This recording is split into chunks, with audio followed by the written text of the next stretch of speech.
is like writing music in a way. The tune isn't done by me, the tune is what people write. I do the sound. A sentence is a sentence is a sentence.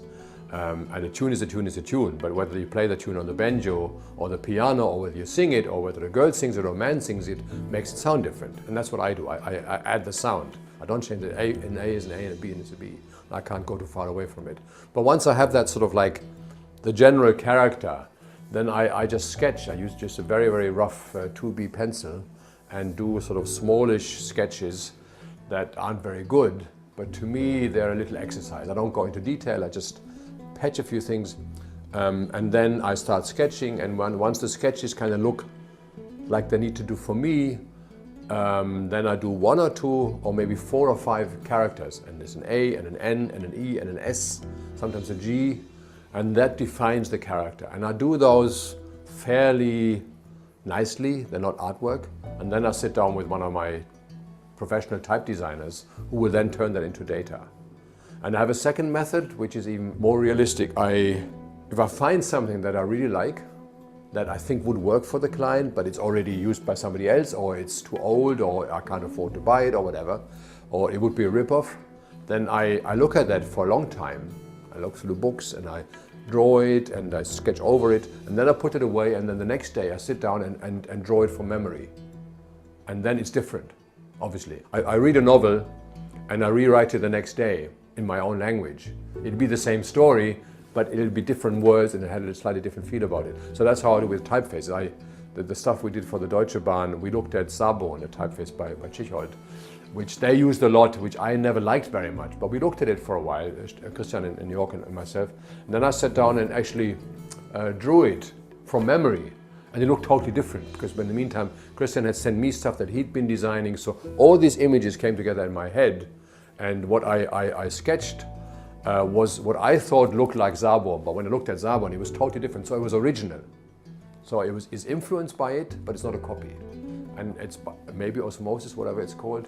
And I think that's pretty much how everybody works, because I mean, everybody is influenced by somebody else. If you sit down and you write a tune, you have all the other tunes in your life in your head. And it's very difficult to write another tune that isn't already known. And I'm sure I've done stuff where I've inadvertently copied something else because I've seen it somewhere, and it comes back out into your brain maybe 20 years later.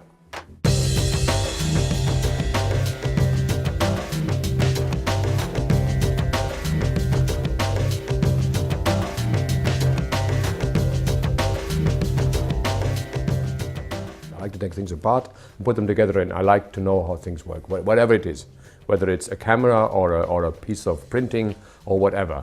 And I think that's the combination now, that without letters we wouldn't exist. There would be no knowledge, there would be no science, there would be no history. And I find it fascinating that I use words like everybody else, I write words, but I go a little deeper, I go into the letters. So to me it's inseparable, they're totally combined. So the physical fascination of the letter shape is the same as the fascination I have from writing. I love reading different languages, and I like how they look differently. So to me it's the same thing, it's all language, the physical and the visual shape of language.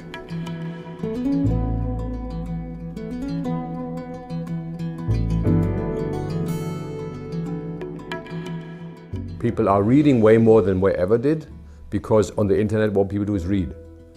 You look at images, you look at videos, but most of the time you read. Even if it's 140 letters in Twitter or short emails, we read way more than we ever did. And what's happening is what's always happened. We develop in separate languages.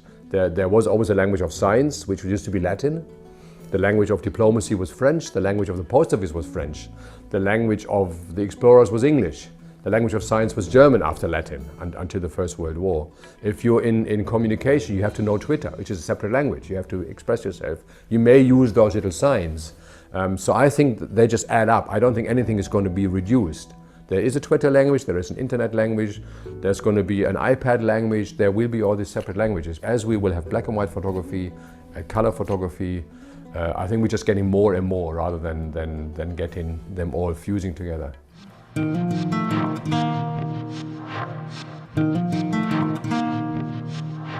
My life's work isn't what I've done, but it's the people that I've influenced. I find much more satisfaction. I think that's what I got the prize for, is for having trained or educated, a few hundred people over the last 40 years. I've trained people, I've hired people, I've worked with people. There is a list of about 500 people who've got their own studios. If you go to any studio in Berlin, you probably won't find one where there isn't somebody who's worked with me. The same even goes in London and other places. So I've had an influence because of the phase and the age, and when I started this, I brought corporate design back from England, which didn't exist in Germany. In that sense, I invented pretty much with FontShop the distribution of electronic typefaces of fonts. So that's sort of, I was lucky to be there at the right time. I've done a few things on my own. Most things I've done with other people. So for me, my responsibility is to show people that this is always teamwork. There are no geniuses. There's no single incredible people who do all this, as Michelangelo and he had assistants too. That this work is by definition a work in teams, a cooperative, and that it's important that now and again we can do things that will change the place we live in. So in my exhibition I will feature the work that we did for the BVG here in Berlin, the transit people, because that has a profound influence on the city that I live in. And it's design work. But we were very lucky that we had unification of Berlin. I had a client that understood this, and that won't happen again. That happened 20 years ago. We were able to change the look of Berlin, and the same goes for the work I did for Deutsche Bahn, for the railways, that you are lucky to be at a certain place in a certain time, and you can have a major influence on the visual culture of your country.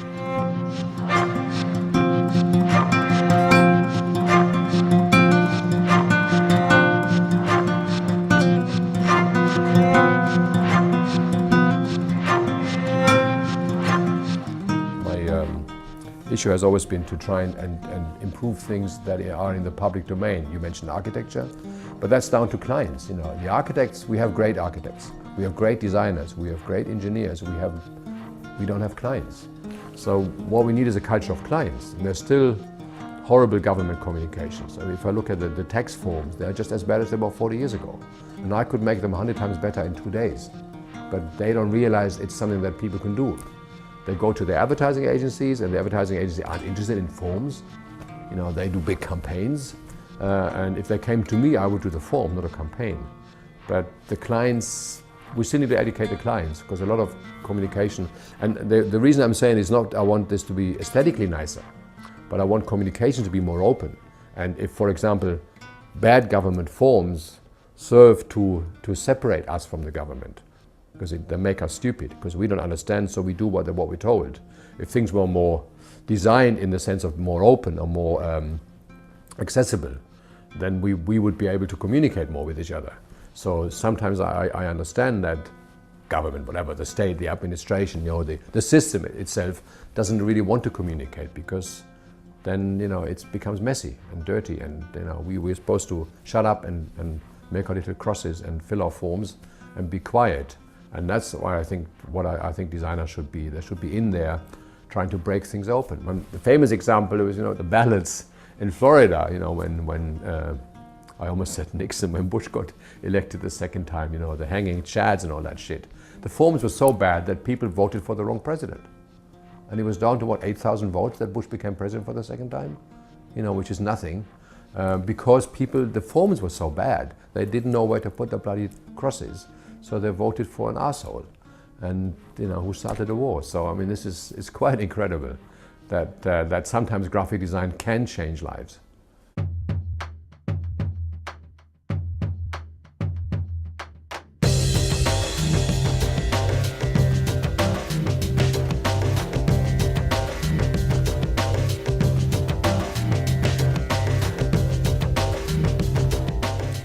We're very sophisticated. I mean, the Western society, certainly Germany, we've always had very high standards of the technical parts. Germany has always had the best printing and the best typesetting in the world, because we invented it. And to this day, the three major German printing machine manufacturers, Heidelberg, König Bauer, and Mann Roland, dominate 85% of the world market. So we still make the machines that make the printed stuff. And we make the cameras, a lot of them, and we make the optics. So we have this tradition of supplying the tools to make visual culture, as it were. And that shows. All our work technically has always been on a high level, maybe not conceptually. Conceptually, we've always looked to New York or London or even the Netherlands or whatever. and sometimes Italy. But now I see that once we've got the technical issues down, that people are becoming so eclectic that I can hardly tell the difference anymore between something that happens in Berlin or New York or London or Australia, because the designers are so in tune with each other. They travel, half the people in our studio are from somewhere else. And wherever I go, we speak, well, of course now we speak English, but we also speak the same visual language. Doesn't mean we do the same stuff, but I don't really see different types of standards anymore. Now the difference are more in the dialect, that people speak different dialects, visual dialects, and it's fascinating.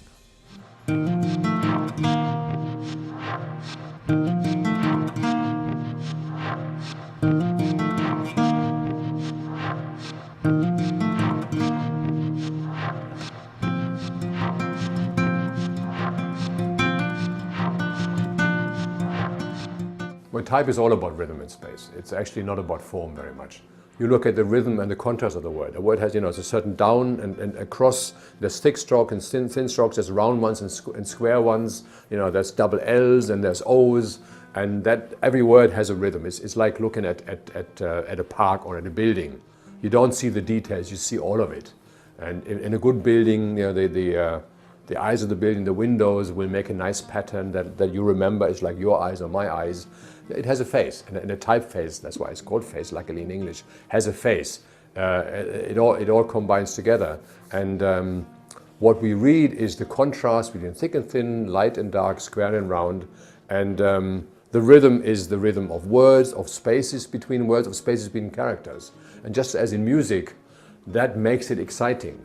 If it was just the notes, without any meter, any timing, every tune would sound the same. So my role is to put rhythm into it. The contrast between the outside shape and the inside shape. The outside is the black, and the white inside is actually what? It's like the pauses in music. The stuff when there isn't anything playing, that makes the rhythm. The silence in between. And the silence in between is what you actually design, rather than the black notes.